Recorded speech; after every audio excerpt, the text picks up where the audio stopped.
Chers amis, shalom. Alors, nous avons vu combien l'Église est née au cœur d'Israël, enracinée dans les promesses faites au peuple juif, puis comment du 2e au 5e siècle, elle s'en est progressivement détachée. Dans cette vidéo, nous entrons dans une période à la fois sombre et décisive, le Moyen Âge, du 5e au 15e siècle. C'est durant ces siècles que la séparation entre l'Église et Israël devient presque totale.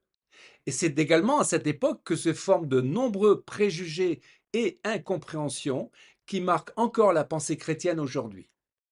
On peut dire que le Moyen Âge n'a pas seulement oublié Israël, il a agi pour son effacement.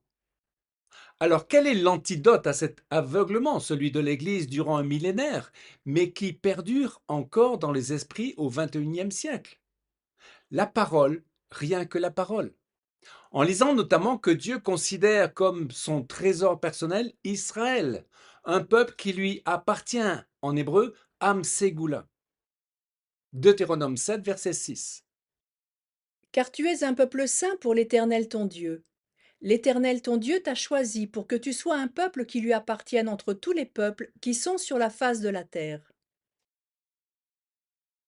Une église sans écriture et sans Israël. À partir du 5e siècle, une grande partie de l'Église en Occident n'a plus accès à la Bible. Le peuple ne lit plus les Écritures, elles ne sont plus enseignées en hébreu ni en grec, mais dans une langue que très peu comprennent, le latin. Et c'est Saint Jérôme qui, à la demande du pape, traduisit l'Ancien Testament en latin à partir de l'hébreu. Cette traduction, appelée plus tard Vulgate, la version rendue commune, devint la Bible officielle de l'Empire. Alors on enferma la parole dans une langue que le peuple ne comprenait pas. Ainsi, à mesure que l'Église se latinise, les Écritures deviennent l'apanage du clergé, accentuant encore la rupture avec le monde juif et avec l'Église des premiers siècles. Néhémie 8, verset 8. Ils lisaient distinctement dans le livre de la Torah de Dieu, et ils en donnaient le sens pour faire comprendre ce qu'ils avaient lu. Israël devient le peuple déicide. Pendant le Moyen Âge se répand cette idée folle que les Juifs sont responsables de la mort de Jésus. C'est ce que l'on appelle la doctrine du peuple déicide qui n'a rien de biblique. Elle vient de l'ignorance des Écritures, de la peur et parfois même de la manipulation politique. Mais pendant des siècles, elle va justifier des expulsions, des humiliations, des ghettos, des conversions forcées et parfois des massacres. Pour beaucoup de chrétiens médiévaux, Israël n'est plus le peuple de Dieu, mais un peuple maudit. Un monde chrétien sans les Juifs. À cette époque, la plupart des pays chrétiens expulsent les Juifs. La France, l'Angleterre, l'Espagne, le Portugal.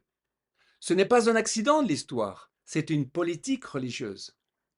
L'idée, c'était le peuple de Dieu maintenant, c'est nous, les Juifs n'ont plus leur place.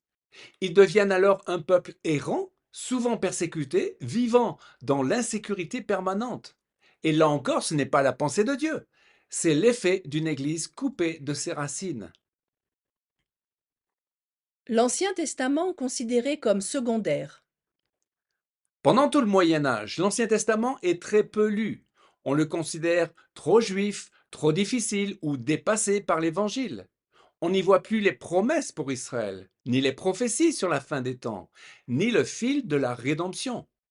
Le résultat est que l'Église, qui a perdu la première moitié de sa Bible, ne peut plus comprendre la deuxième moitié.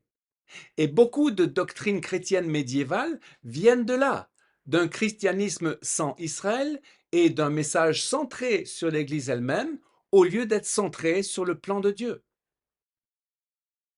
L'Église devient un empire religieux.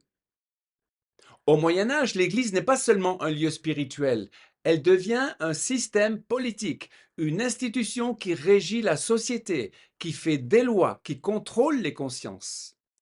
Et dans cet empire religieux, il n'y a plus de place pour la diversité des croyants, encore moins pour un peuple qui n'entre pas dans le cadre chrétien officiel. Donc Israël n'est plus vu comme la racine biblique, mais comme un problème à gérer. Des conciles dévastateurs. Après le 5e siècle, la rupture entre l'Église et le peuple juif a été scellée, jusqu'à enfoncer le clou sur le cercueil d'Israël. Voyons cela au travers des conciles qui avaient pour but de fixer les règles religieuses. Le concile de Chalcédoine, dans la montée du pouvoir impérial, a fait que l'Église devient l'Église de l'Empire, coupée des racines juives.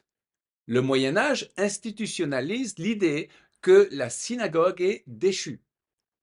On passe sur les conciles de Tolède, qui briment encore plus la liberté des Juifs.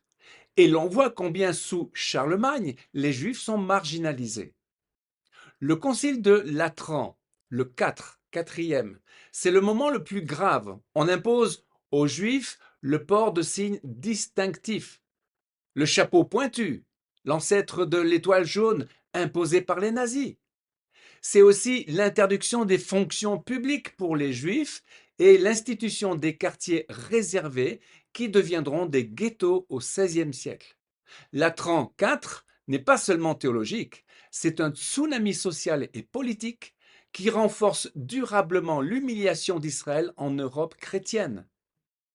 Les croisades, bien qu'elles ne soient pas un concile, elles représentent un tournant historique. Massacre de communautés juives, conversion forcée, pillage, destruction de synagogues. Pour les Juifs, les croisades ont été une catastrophe comparable à une Shoah médiévale. Elles sont le fruit direct de la théologie du Moyen Âge qui voyait Israël comme aveuglé et coupable. Alors les amis, prenons vite notre antidote, la parole qui évoque le peuple juif. Ésaïe 61, verset 9. Leur descendance sera connue parmi les nations, et leur postérité parmi les peuples. Tous ceux qui les verront reconnaîtront qu'ils sont une descendance bénie de l'Éternel. Une rupture qui engloutit les prophéties.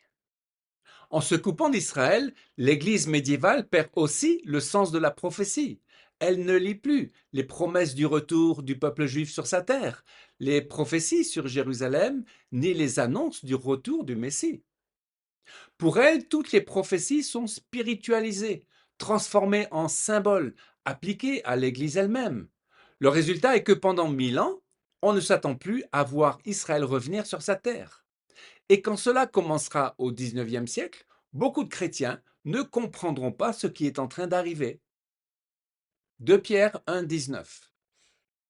Nous tenons pour d'autant plus certaine la parole prophétique, à laquelle vous faites bien de prêter attention, comme à une lampe qui brille dans un lieu obscur.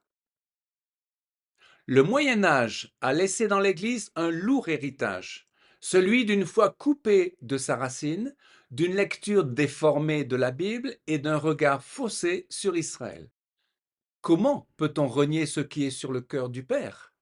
La Bible dit: celui qui juge Israël touche la prunelle de son œil. Pendant un millénaire, les préjugés ont remplacé les promesses. La tradition a étouffé la parole. Mais Dieu n'a jamais changé. Il n'a pas révoqué son alliance ni oublié son peuple. Aujourd'hui encore, sa parole nous appelle à ouvrir les yeux, à revenir à la racine qui nous porte et à reconnaître sur Israël le signe fidèle de son plan. Si l'Église veut marcher dans la vérité, elle doit laisser cette lumière rallumer ce que les siècles ont obscurci. Amen. Dans la prochaine vidéo, nous verrons comment la réforme a réouvert la parole, mais pas encore Israël.